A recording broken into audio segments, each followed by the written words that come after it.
আসসালামু আলাইকুম, welcome to Sabbir ICT academy. সবাইকে স্বাগতম জানাচ্ছি আইসিটি প্র্যাকটিক্যাল ক্লাসে। আজকের ক্লাস নং 3 পার্ট 2। আমরা পার্ট 1 আলোচনা করেছি পূর্বের ক্লাসে। যারা এই ক্লাসটি দেখোনি অবশ্যই ক্লাসটি দেখে এই ক্লাসটিতে আসবে, তাহলে এই ক্লাসটি বুঝতে সুবিধা হবে, অন্যথায় কিন্তু তুমি ক্লাসটি বুঝতে পারবে না।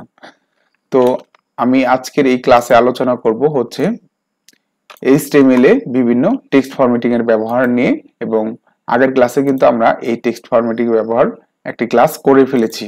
তো ওই ক্লাসটি দেখে এই ক্লাসটি করবে, যাতে হচ্ছে তুমি টেক্সট ফরম্যাটিং সম্পর্কে সম্পূর্ণ ধারণা লাভ করতে পারো। আর এই ক্লাসটি অবশ্যই গুরুত্বপূর্ণ, তোমাদের সৃজনশীল, তোমাদের এমসিকিউ এবং হচ্ছে তোমাদের প্র্যাকটিক্যাল প্রত্যেকটা জায়গায় কিন্তু এই ট্যাগগুলা তোমাদের অবশ্যই লাগবে। সো আজকের এই ক্লাসটিতে আমরা যে ট্যাগগুলা নিয়ে আলোচনা করবো সেটা হচ্ছে, আমরা গত ক্লাসে বলেছিলাম প্রত্যেকটি ট্যাগকে আমরা পি ট্যাগের মধ্যে রাখবো, যেহেতু ফরম্যাটিং ট্যাগ। তো এখানে আমরা পি ট্যাগের মধ্যে রেখেছি ডেল ট্যাগ অর্থাৎ ডিলিট ট্যাগ, এবং হচ্ছে সেটা হচ্ছে রিপ্রেজেন্ট করে ডিএল দ্বারা। এবং পরবর্তীতে যে ট্যাগ নিয়ে আলোচনা করবো সেটা হচ্ছে স্ট্রাইক টেক্সট, এবং পরবর্তীতে আলোচনা করবো সুপার স্ক্রিপ্ট, সাবস্ক্রিপ্ট এগুলো নিয়ে, এবং লাস্টে হচ্ছে প্রোগ্রাম লেখার জন্য যে ট্যাগগুলো ব্যবহার করা হয় সেই ট্যাগটা আমরা দেখবো প্র্যাকটিক্যালি। তো এখানে আমরা আলোচনা করব 1 2 3 4 5টি ট্যাগ নিয়ে, এবং আগে আলোচনা করছি 8টি ট্যাগের মতো নিয়ে। এই ট্যাগগুলো নিয়ে আমরা অলরেডি আলোচনা করেছি, 9টি ট্যাগ নিয়ে আলোচনা করেছি। এখন আছে আমরা এই 3টি 4টি 5টি ট্যাগ নিয়ে আলোচনা করব। টোটাল 14টি ট্যাগ। এই ট্যাগগুলো অবশ্যই তোমরা হচ্ছে প্র্যাকটিক্যালি তোমাদের কম্পিউটার বা মোবাইলে করবে, যাতে হচ্ছে তুমি ভালো মতো বুঝতে পারো। সো আমরা কথা না বাড়ি, চলো আমরা শুরু করি আমাদের এই ক্লাসটি। আমাদের এই ক্লাসে সর্বপ্রথম আমরা দেখতে পাচ্ছি ডেল ট্যাগ। সো আমরা আগের মতোই আরেকটি ফাইল তৈরি করব।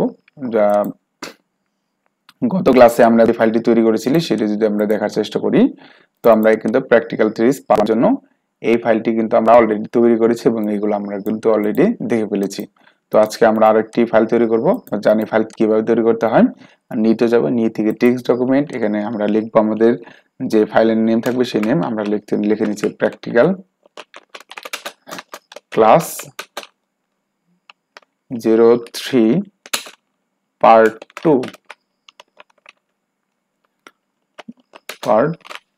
2 তো আমরা লিখলাম, এবং দেখো টিএক্সটি আমি যদি এইভাবে যদি সেভ করতাম তাহলে কিন্তু এটা টেক্সট ডকুমেন্ট হয়ে যেত। ডাবল ক্লিক করে আমরা টেক্সট ডকুমেন্ট নোটপ্যাডে ওপেন হচ্ছে, কিন্তু আমরা তো চাচ্ছি এটা একটা ওয়েব পেজ তৈরি করার জন্য। তাহলে আমাদের অবশ্যই কি করতে হবে, এক্সটেনশন টিএক্সটি এর পরিবর্তে অবশ্যই আমাদের লিখতে হবে এইচটিএমএল। তো ডাবল ক্লিক করলে আমাদের এটা হচ্ছে ব্রাউজারের মতো হয়ে যাবে, এবং পূর্বে নাই যদি আমি ওপেন করি তাহলে দেখতে পারবো যে আমাদের ওয়েব ব্রাউজারে কিছুই দেখাচ্ছে না, ব্ল্যাঙ্ক দেখাচ্ছে।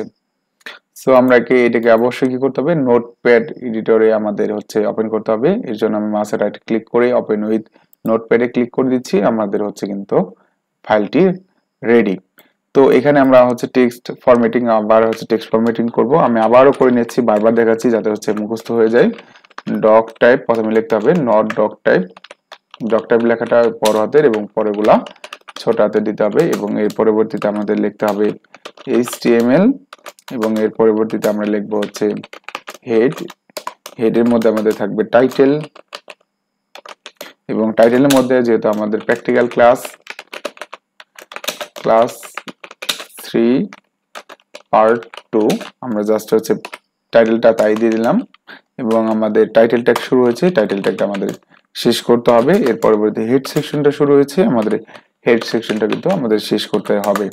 এর পরবর্তীতে থাকে আমাদের বডি অংশ লিখলাম, এবং বডির মধ্যে আমরা কিছু ট্যাগ ব্যবহার করব, এবং সেই ট্যাগের আউটপুটে কিন্তু আমরা দেখতে পাবো, এবং লাস্টে হচ্ছে এইচটিএমএলটা আমাদের শেষ করতে হবে। তো এই ফরম্যাটিংটা আমরা ইতিমধ্যে জানি। সো আমরা শুরু করছি সরাসরি বডির মধ্যে থেকে। তো আমার এই ফাইলটি ওপেন হয়ে গেল, এটার আউটপুটটা আমি সাথে সাথে আগের মতো দেখছি প্র্যাকটিক্যাল ক্লাস 3 পার্ট 2 এর। তো আমরা দেখতে পারবো যে আমাদের টাইটেলটা চলে আসছে, প্র্যাকটিক্যাল ক্লাস 3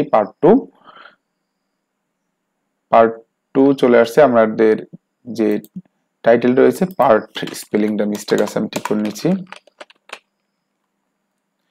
তো পার্ট 2 জাস্ট সেভ করে আমি এখানে যদি রিলোড দিই আমরা দেখতে পাবো যে আমাদের প্র্যাকটিক্যাল ক্লাস 3 পার্ট 2 চলে আসছে। তো এখন হচ্ছে আমরা যে বাকি যে ট্যাগগুলো আছে সেগুলো হচ্ছে আমি আমার যে স্লাইড রয়েছে পাওয়ারপয়েন্টের সেই স্লাইডগুলো আমি ওপেন করে আমি হচ্ছে স্টেপ বাই স্টেপ দেখে দেখে করানোর চেষ্টা করছি যাতে হচ্ছে তোমরা বুঝতে পারো। পাওয়ারপয়েন্ট স্লাইডটি আমি একটু ছোট করে তিনটা একটু পর পর সাজিয়ে নিই যাতে হচ্ছে সুবিধা হয়। তো আমি তিনটা জিনিস করে নিয়েছি। তো আমাদের পাওয়ারপয়েন্ট প্রেজেন্টেশন স্লাইড এটি, এবং পরবর্তীতে আমাদের যে নোটপ্যাড এডিটর রয়েছে এটি, এবং হচ্ছে আমরা আউটপুট দেখতে পাবো এখানে।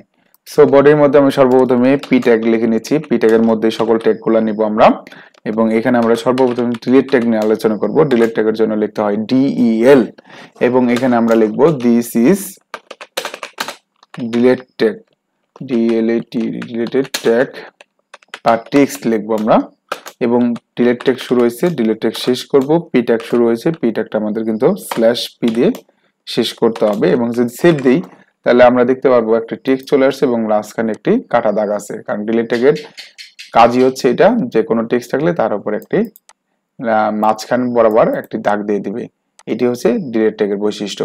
আমরা যখন অনলাইনে বা ই-কমার্সে কাজ করি বা হচ্ছে আমরা কোনো সময় কোনো কিছু পারচেজ করি, কেনাকাটা করি, আমরা দেখতে পাবো যে 50 টাকা কেটে 30 টাকা দেওয়া হয়েছে। তো আমরা সেই ধরনের কাজগুলো কিন্তু এই ডিলিট ট্যাগ দিয়ে ইউজ করে পারবো। তো আমরা পি ট্যাগটা শেষ করলাম, পি ট্যাগের মাঝখানে হচ্ছে ডিলিট ট্যাগটা শেষ করলাম। এখন আমরা আরেকটি ট্যাগে চলে যাব। অবশ্যই আমরা পি ট্যাগটি লিখবো, পি ট্যাগ, এবং এখানে আমরা লিখবো হচ্ছে এস ট্যাগ নিয়ে কাজ করব। এস ট্যাগের কাছেও আমরা দেখতে পাবো যে এই ডিলিট ট্যাগের মতো, আমি সরাসরি পড়ে দেখাচ্ছি। This is strike tag, strike text, এবং এস ট্যাগটা শুরু হয়েছে, এস ট্যাগটা শেষ হবে, এবং ডিলিট ট্যাগটা শুরু হয়েছে, সরি, এস ট্যাগ পি ট্যাগটা শুরু হয়েছিল, পি ট্যাগটা শেষ হবে। এটা যদি সেভ দিই তাহলে দেখতে পারবো এই সেম এজ হচ্ছে ডিলিট ট্যাগের মতোই কিন্তু স্ট্রাইক ট্যাগ আসছে, ওই আগের ক্লাসের মতোই, যে প্রয়োজন সাপেক্ষে আমাদের বিভিন্ন জিনিস বিভিন্ন জায়গায় ব্যবহার করতে হবে। তো এর পরবর্তীতে আমরা দেখবো হচ্ছে সাবস্ক্রিপ্ট, সুপারস্ক্রিপ্ট। এটা তোমাদের জন্য MCQ এবং হচ্ছে CQ, অর্থাৎ সৃজনশীল এবং হচ্ছে নৈবিত্তিকের জন্য খুবই গুরুত্বপূর্ণ। এটা হচ্ছে বারবার বোর্ডে কিন্তু সৃজনশীল আকারে আসে। সো এটা হচ্ছে বোঝার চেষ্টা করো। আমরা পি ট্যাগের মাঝখানে রাখবো, পি ট্যাগ শুরু করি এবং পি ট্যাগটা আগে শেষ করে নিই। এটার মাঝখানে হচ্ছে আমরা এই সুপারস্ক্রিপ্ট একটা ব্যবহার করার চেষ্টা করব। সুপারস্ক্রিপ্ট পরবর্তীতে করব, আগে সাবস্ক্রিপ্ট আগে করব। সাবস্ক্রিপ্ট, সাব মানে হচ্ছে নিচে, সাব মানে নিচে। যদি সাবমেরিনের কথা চিন্তা করো তাহলে এই ট্যাগটা কিন্তু তোমার জন্য বোঝা খুবই সহজ হয়ে যাবে। সাবমেরিন কি করে? পানির নিচে থাকে। তো আমরা কোনো টেক্সটকে যদি নিচে রাখতে চাই, একটা লেখার নিচে, একটু নিচে, তাহলে আমরা এই সাবস্ক্রিপ্ট একটা ব্যবহার করব। যদি আমরা লিখি দিস ইজ, এর নিচে থাকবে একটা সাবস্ক্রিপ্ট লেখা থাকবে। যদি লিখি সাবট্যাগ শুরু হয়েছে, এখানে আমরা এটার পূর্ণরূপটা লিখে দিই সাবস্ক্রিপ্ট, এবং সাবট্যাগটা শুরু হয়েছে, সাবট্যাগটা শেষ হবে। যে ট্যাগটুকু আমরা হচ্ছে নিচে রাখতে চাই সেই ট্যাগটা সাব ট্যাগের মাঝখানে রাখবো। যেহেতু সাবস্ক্রিপ্ট লেখাটা আমরা নিচে রাখতে চাই এর জন্য সাব ট্যাগের মধ্যে রাখছি, এবং হচ্ছে আমরা লাস্টে আরেকটা টেক্সট লিখবো, এবং হচ্ছে সাব পি ট্যাগটা শুরু হয়েছিল, পি ট্যাগটা অলরেডি কিন্তু আমাদের শেষ। এটা যদি সেভ করি একটু বোঝার চেষ্টা করো কি হচ্ছে। This is subscript text. দেখো দিস ইজ কথাটা নরমাল আছে, সাবস্ক্রিপ্ট লেখাটা কিন্তু একটু নিচে চলে আসছে। কেন নিচে আসছে? কারণ এটা হচ্ছে সাব ট্যাগের মধ্যে চলে আসছে। তো সাব ট্যাগের মধ্যে যা থাকবে সেটা হচ্ছে নিচে চলে আসবে। তো আমরা যদি অন্য কিছু রাখার প্রয়োজন হয় নিচে, সাপোজ ধরো আমি 2 রাখবো, 2 রেখে আমরা সেভ করলে আমরা কিন্তু দিস ইজ সাবস্ক্রিপ্টের পরিবর্তে এখন 2 চলে আসবে। দেখো চলে আসছে। আশা করি এই বিষয়টা বুঝতে পারছো। আমরা জাস্ট সাবস্ক্রিপ্টটা রাখি। তো আমরা কোন একটা টেক্সট নিচে যদি লিখতে হয় তাহলে অবশ্যই আমাদের এই সাবস্ক্রিপ্ট ট্যাগ, সাব ট্যাগটা আমাদের ইউজ করতে হবে। এর পরবর্তীতে আমরা সুপারস্ক্রিপ্ট ট্যাগ নিয়ে আলোচনা করব। সুপারম্যান, চিন্তা করো সুপারম্যান কি করে? আকাশে উড়ে। তো কোনো একটা লেখা যদি আরেকটা লেখার একটু উপরে রাখতে চাই তাহলে আমাকে অবশ্যই হচ্ছে সুপারস্ক্রিপ্ট বা সাব ট্যাগটা ব্যবহার করতে হবে। তো চলো দেখি, অবশ্যই আমাদের পি ট্যাগের মাঝখানে রাখবো আমরা পি ট্যাগ শুরু, পি ট্যাগ শেষ, এবং এর মাঝখানে আমরা সুপারস্ক্রিপ্ট ট্যাগের ব্যবহারটা দেখবো। তাহলে দিস ইজ, আমরা লেখাটা সুপ লিখবো, সুপ ট্যাগ ব্যবহার করব, এবং সুপারস্ক্রিপ্টের জন্য অবশ্যই সুপ ব্যবহার করতে হয়, এবং উপরে যে লেখাটা রাখবো সেটার নাম হচ্ছে সুপারস্ক্রিপ্ট। তো সুপারস্ক্রিপ্ট লেখাটা আমরা সুপ ট্যাগের মধ্যে রাখতেছি। তো আমরা এখানে হচ্ছে সুপ ট্যাগটা শুরু করেছিলাম, সুপ ট্যাগটা আমরা শেষ করব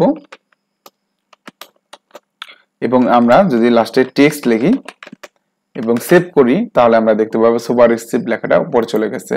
দেখো দিস ইজ সুপারস্ক্রিপ্ট টেক্সট। তো সুপারস্ক্রিপ্ট লেখাটা কিন্তু উপরে চলে গেছে।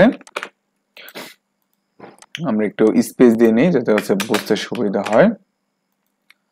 তো আমরা দেখো সাবট্যাগ যখন ছিল তখন সাবট্যাগের মধ্যে যেটা ছিল সেটা নিচে চলে আসছে, আর যখন সুপারস্ক্রিপ্ট ট্যাগ ব্যবহার করছি আমরা এই যে দেখো এইটুকু, তো সুপারস্ক্রিপ্টটা কিন্তু উপরে চলে গেছে।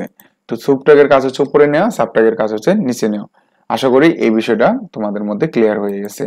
এবং হচ্ছে আমরা এখানে হচ্ছে প্রি ট্যাগ ব্যবহার করব, যেটা হবে PRE।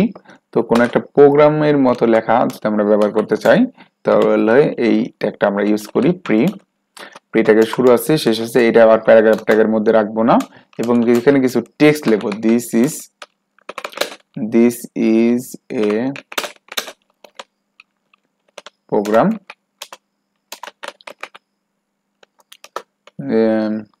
আমরা সাপোজ একটা প্রোগ্রামের মতো লিখি i equal to for I equal to 10 something, print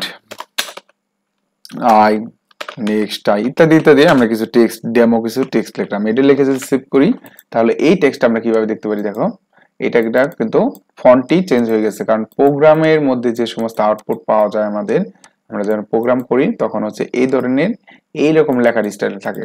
তো আমাদের ওয়েব পেজে যদি কোনো টেক্সটকে এইরকম ভাবে শো করতে হয় যে এইরকম প্রোগ্রামের মতো করে লেখা দেখাবে, তখন আমরা এই প্রি ট্যাগটা ব্যবহার করব। তো আশা করি আমরা এই ক্লাসে এই পাঁচটি যে ট্যাগগুলো নিয়ে আলোচনা করলাম এই বিষয়গুলো ক্লিয়ার। যদি কোনো প্রশ্ন থাকে অবশ্যই আমাদের কমেন্ট করে ফেলো এবং হচ্ছে বাসায় এটি প্র্যাকটিস করে ফেলো, আর খাতা কলমে এটাই হচ্ছে প্রথমে উঠাবা, এর পরবর্তীতে আউটপুট হিসেবে যা যা পাচ্ছে এটা দ্বিতীয় উঠাবা, তাহলে পরবর্তীতে সময়ে তোমাদের এইগুলো কিন্তু কাজ করতে আরো সুবিধা হবে। যদি ক্লাসগুলো ভালো লেগে থাকে অবশ্যই চ্যানেলটি সাবস্ক্রাইব করে ফ্রেন্ডদের সাথে শেয়ার করবে, যাতে হচ্ছে সবাই আইসিটি প্র্যাকটিক্যাল নিয়ে যে টেনশনে থাকে সেই টেনশনে না থাকে। সকলের প্রতি শুভকামনা রইল। আজকের ক্লাসটি এখানে শেষ করছি। আল্লাহ হাফেজ।